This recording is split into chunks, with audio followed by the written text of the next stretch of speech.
Hey everyone, what's up? My name is Eran. I am the host of the Eran channel. If you've been following me or subscribed and watch my videos, you know that I cover topics related to transgender related topics that are usually viewed from a moderate standpoint. So I am not coming from a very leftist view. I try to take a standpoint that's more geared towards the right-wing views. So that means that I take a more moderate to right standpoint. So without further ado, today's topic is things that I never expected during my transition on hormone replacement therapy. Things that I didn't know were going to happen. There's a lot of stuff that you're aware of. When you start hormones, you're going to expect certain things. As a trans woman, I'm going to be explaining things for trans women. So I am not covering the experience of trans men in this video. I'm sorry to all the trans men that are watching this. You're welcome to watch my video, but this is geared towards trans women because it's based off my experience. I will qualify myself to explain that I have been on hormones well over a decade and several years beyond that. With that being said, I'm going to talk about the little things that I never expected. So I'm going to first discuss some of the things that we do expect on hormone replacement therapy, and then I will go into the detail of the little things that I never expected. So first off, let me introduce myself a little bit more to the first-time viewers. If you've never seen me, hi, I'm Camilla, and I'm also known as Eran. That was my birth name. I still use it. I'm a transgender woman. I'm 35 years old, and I have been working on this channel for about 2 years now, and it is to bring an awareness to trans people or loved ones of trans people or non-trans people, and give you a perspective that is not woke, a perspective that, like, for instance, I do not support children transitioning. I do not support trans women in women's sports. Those are just two topics off the top of my head. I take a more old school approach towards transgender ideology. 15 years ago, back when I started attending transgender support groups, we looked at things and we fought to not have labels. We fought to not label everything. Now, like I said in my last video, there's like 76,421 genders. There used to just be 2, and there really is only 2. And that's why I pre-qualify myself as a trans woman. There's women and there's men. There is a trans woman and there is a trans man. There is trans women and trans men, but woman and man. There is women and men of trans experience, but there is 2 genders, and that's how I believe. You can rightfully disagree with me, but that's my belief. So that's more of my view and take on things. I also want to explain that you cannot change your sex. You're biologically born one way, you will die that way, and to think otherwise is a little nonsensical. But so here's what hormones do. If you're just starting your transition, or if you're considering it, and you're a guy, you want to be a woman, you're struggling with gender dysphoria, the first thing I recommend is go see a therapist. Go talk to your doctor. I am not going to give you medical advice because I'm not a medical expert.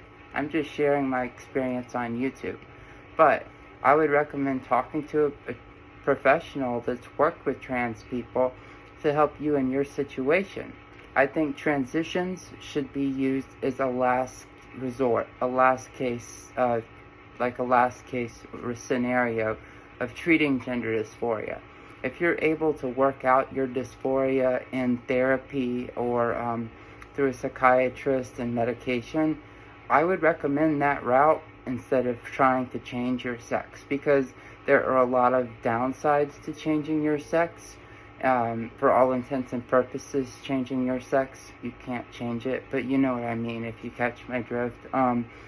But if you can't, and you're crippled from dysphoria, because gender dysphoria is a medical condition, and that is why people transition, is because they're born with a medical condition.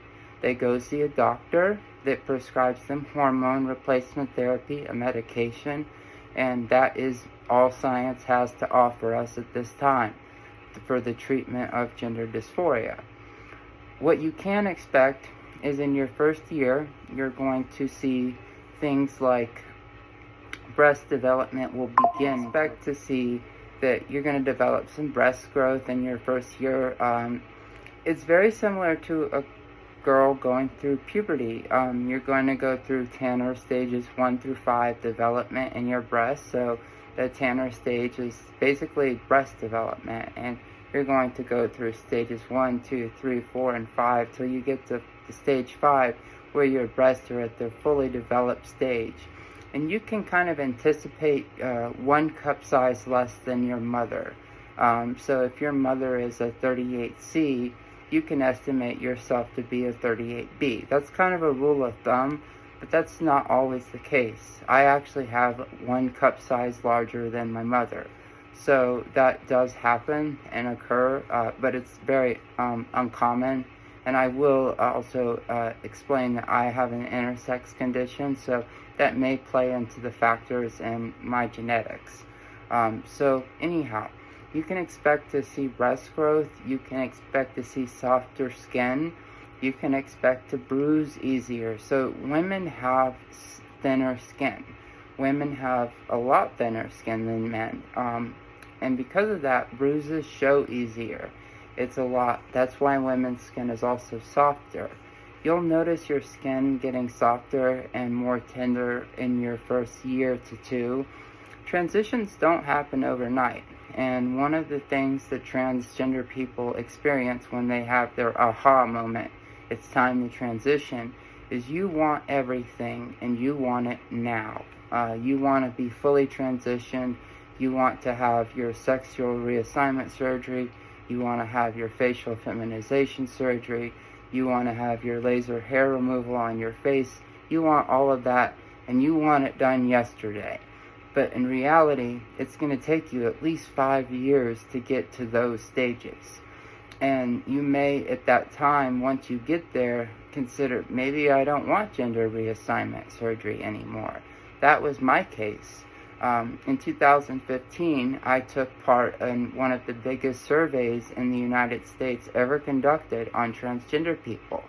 It was back in 2015. And I remember when I answered the questions to that survey at that time, I hadn't undergone a lot of the procedures that I have in the past 10 years. And I was very gung-ho about getting bottom surgery, gender reassignment surgery. And I never did. So things change over the course of your transition. Some of your goals that you have at the beginning may change as you progress and go through your hormonal transition, your physical transition. But some of the things that you can expect are basically breast growth. You can expect diminished hair growth on your body. So a lot of body hair is going to just thin out, like on your legs and on your arms. That's going to thin out naturally. You're going to shave it, obviously. And that's just going to happen. It's going to thin out, and you're going to shave less and less frequently over time. And that's honestly something I did not expect. I figured, at the time, I had a decent amount of leg hair. I've never really had much arm hair to speak of. Like, I don't shave my arms, and I never really had to. A lot of people that start their transitions are hairy people and may even require laser hair removal on other body parts besides their face and their neck. I'm going to go in close so you can see I'm wearing no foundation or anything. I have a slight amount of hair on this part of my chin. I had laser hair removal for 1 year every 6 weeks. And there is no hair. I have no shadowing. I have the slightest amount of hair right in here on each side. And that was the most problematic part. And I shave, if I want, maybe twice a week. I would say altogether I have maybe 30 hairs. Not much. in the real grand scheme of things. Your facial hair is not going to go away on hormones. Once it's grown, it's grown. And if you're transitioning later in life and you have gray facial hair, you unfortunately are stuck doing electrolysis, which is more painful than laser, and it takes longer to do because they do hair follicle by hair follicle. So you'll grow a little patch out at a time, and they'll go and remove each patch, each individual hair, and then you'll just do it little by little by little. Electrolysis is very costly and it's very time consuming, but you've got the rest of your life to transition, and transitions are a lifelong dedication. You're going to be taking hormones for the rest of your life. So this is a lifelong dedication. One thing I did not realize was how big of a commitment a transition is. I think a lot of people, because they're lost in the grandeur, they're lost in the how big of a, they don't understand the concept of how big transitioning is. It's such a huge commitment that transitioning is something that you don't understand what you're taking on. I don't think any transgender person, when they very first start, realizes what they're taking on. I didn't realize that it was going to be so difficult. I didn't realize I was going to be ostracized by society until I became passable enough to fit into society. I didn't realize I was going to be unemployable for the first 2 years of my transition. Now, that may vary from person to person and where you live, but when I very first started, I had short hair. This was before I got hair extensions. I had short hair. I had, 5 o'clock shadow no matter how much I shaved. I had to wear foundation, like a full face of foundation, everywhere that I went to cover my facial shadow and my facial hair shadow. And I immediately started in laser hair removal. That was one of the first things that I had to start, and I had to finance it because I didn't realize how costly transitioning was going to be. Now, keep in mind, I transitioned well over 10 years ago. So a lot of the stuff that's covered by insurance in the 2020s was not covered by insurance in the 2000s and the 2010s, or the early 2010s when I began my transition. So nowadays, you may find a lot of your procedures or even stuff like facial hair removal may be covered by insurance now. I can't speak for anyone, but I do know my partner was able to get facial hair removal just based on insurance. So I know that some insurance companies do cover it nowadays, but just be aware that transitions, this is going to cost you a lot of money, even with insurance. So be prepared to spend as much as you can ever imagine.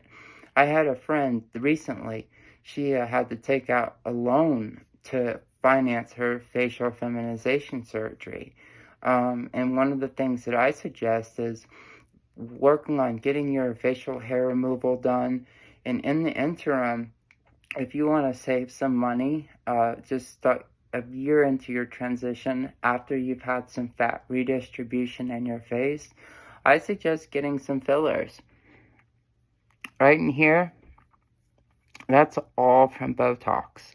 It helps round your face out, and I could say for under $4,000, you can really round your face out without true invasive surgery for facial feminization surgery.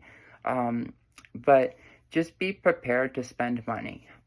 So the next thing that I'm going to go into, what I did not expect, this is a little bit personal, and this is for educational purposes, is what's called bottom shrinkage or a bottom loss, and the bottom atrophy is the most commonly used term in the trans community among trans women. Bottom atrophy occurs for a variety of reasons. Decreased testosterone due to your testosterone blocking medication and being on estrogen And a lot of trans women quit using their penis sexually. And when you quit using that part of your body, except just the pee, um, it shrinks. Your penis will shrink. I had, I would consider a smaller penis as a guy, but it was still a penis that was capable of penetrative sex with women. Um, After having 10 years of hormones, my penis truly atrophied to the point where I would say that I can only be so descriptive, so I can't say size numbers on this video, but I will say that it gets down to it's about this small after being on hormones for over a decade, and it used to be not that way. Also, I lost my ability to have erections, so I'm dealing with erectile dysfunction, ED, and also PE, painful erections. So if I were to want to penetrate someone, I'm a bottom, so that doesn't really matter to me. I don't like using my penis for sex, but in the event that if I were to want to, I have tried using Viagra from a prescription my doctor gave me, and I did get an erection, but it was painful. So there are, that's an issue for me, is painful erections if I am able to achieve one. And even with those medications, my penis is not large enough in order to penetrate someone, whether that's a vaginal penetration or anal penetration, which would even be harder. I'm unable to penetrate anyone. So that kind of threw penetrative sex from me being the top out the window. Now, another thing that I didn't expect, I knew that I was going to lose my ability to have children as far as being a guy. I knew that it would sterilize me. Through your informed consent paperwork, you were notified and you initial a stack of papers this thick before you start hormones. And one of the things they tell you, they ask, do you want to bank some of your sperm? Do you want to store it? Because you will lose your ability. I didn't know that going into it. I did when I very first started on my first appointment, but I did not know that I would completely lose my ability to produce any form of semen, or I knew sperm production would go away, but any form of semen, like I would have complete dry orgasms. So, as I said, this is all educational.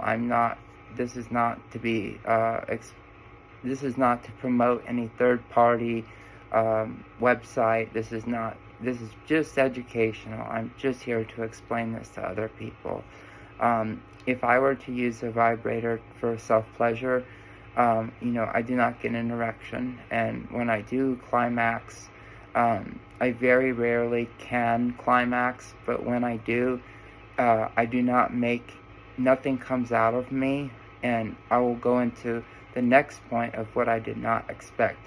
I lost my ability to have penile orgasms. So when I do orgasm from the vibrator, it can give me an orgasm, but the orgasm is very hard to feel, and it can go one of two ways.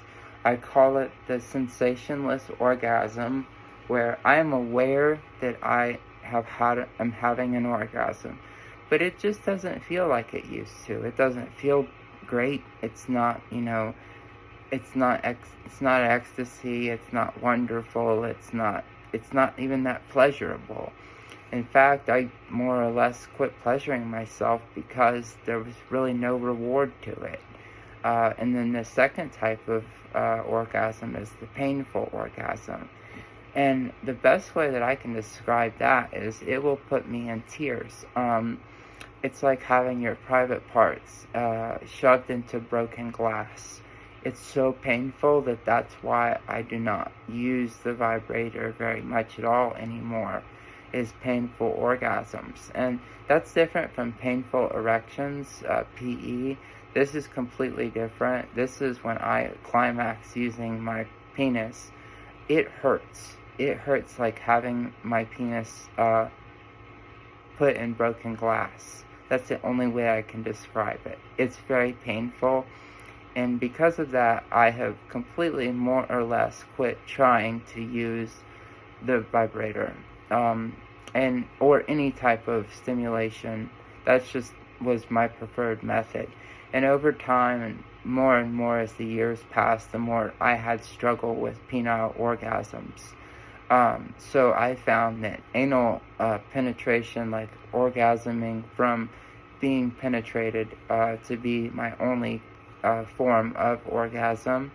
And I do struggle with orgasming from being penetrated, but that is my only means of really getting an orgasm. So more or less, transitioning kind of took my ability to orgasm away. And that was one of my fears with getting gender reassignment surgery was, oh, what if I lose my ability to climax?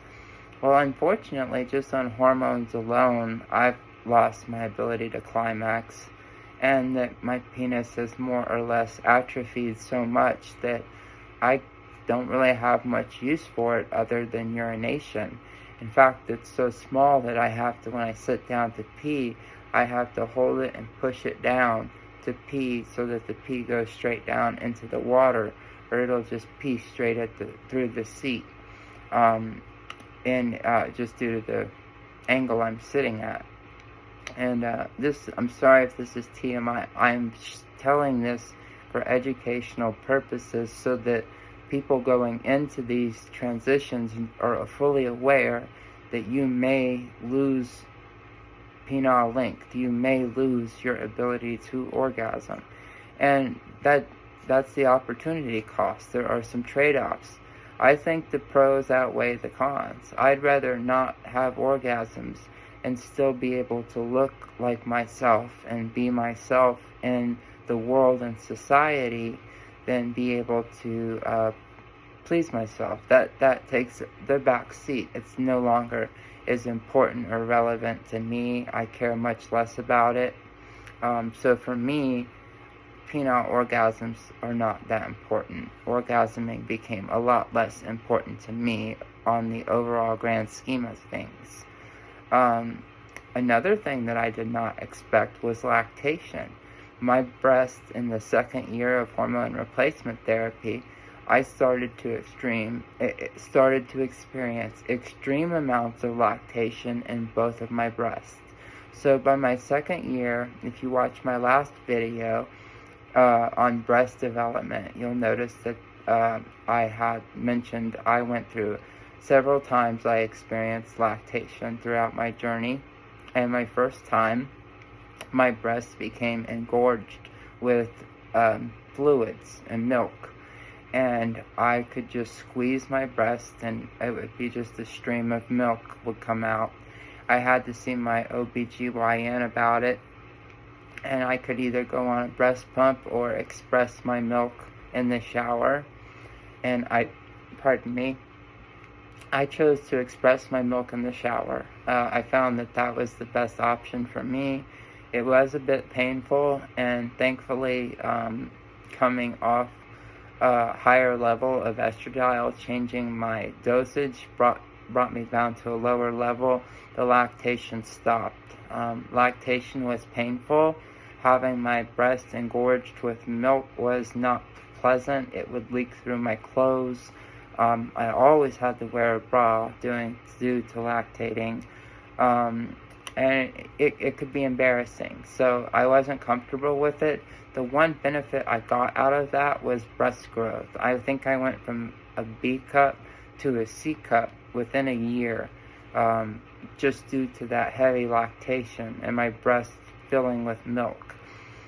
So that is something I never would have expected as a trans woman. As I mentioned, I am intersex, so I cannot tell if that is correlated to my condition or not. I try to not include my intersex condition really in any of these videos on YouTube, because I'm trying to cater these videos specifically to the trans community, and the trans people are my target audience, or loved ones of trans people. or people considering transition, I realize that my intersex condition is incredibly rare, and that's not my target audience. And if I do make an intersex related video, I will make it and title it so. But these are not geared towards intersex people, because that's not my target audience. Anyhow, another thing that I realized that I never would have expected, I think I'm going to start wrapping this video up soon, but another thing that I realized in the transition with me, was that I never realized how much more that I would gravitate towards men in a romantic way. I've always been openly bisexual since I was like 11 or 12, but I found men to be a lot more, how do I put it? They're very charming, and I've found them a lot more sexually and romantically appealing after going on estrogen. Over a year or two, I more or less exclusively prefer dating men. I will date transgender women, and I see them as women, but I realize they are genetically men, and I also prefer, just men. Anyone that's born genetically male, I prefer them. And before my transition, I preferred women. So estrogen has pulled me more towards men, and that is something I didn't expect, and now I've mainly dated men over the past 12 or 13 years, and I find that a man's touch, a man holding me, a man to be more comforting than me trying to comfort a woman. I truly feel that living my role in society as a woman also extends to the bedroom or to at home, and that includes my love life. And I think that I'm going to wrap this video up with that those are some of the main things that I encountered as a trans woman, and those are some things that I didn't expect. The last thing that I will say that I mentioned in my breast growth video, that was the last video I uploaded in my transgender related series, is that I never expected to grow breasts as large as mine did grow. Most transgender women don't grow beyond a B cup. Most transgender women end up having to get augmentations. And my breasts grew. I usually purchase 38 C cup bras at Victoria's Secret, and I've been wearing a 38 C cup for about 10 years. And I've always either wear Bali bras, the Bali bras, or Victoria's Secret bras, and they're all 38C is my preferred. I can do 36D depending on the bra. I try them all on when I do go to Victoria's Secret. I will try the bras on. But one thing that I've gotten to is I've come to the conclusion that I almost would prefer getting a breast reduction at this point in my life, because I do not like having a bigger chest. My breasts developed beyond the point that I wanted them to.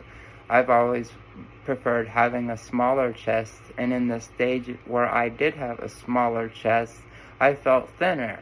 Having a bigger chest makes me feel bigger, and I honestly will be straightforward that I do suffer from an eating disorder, and due to that, my breasts do make me feel bulky and heavy. And even though I'm not, having bigger breasts does affect my body dysmorphia. So that is unexpected that my breasts grew as big as they did, and that my areolas got as big as they did. I never would have imagined that much development could come out in a trans woman. If you've watched this video this far, thank you so much. I hope that this has been informative.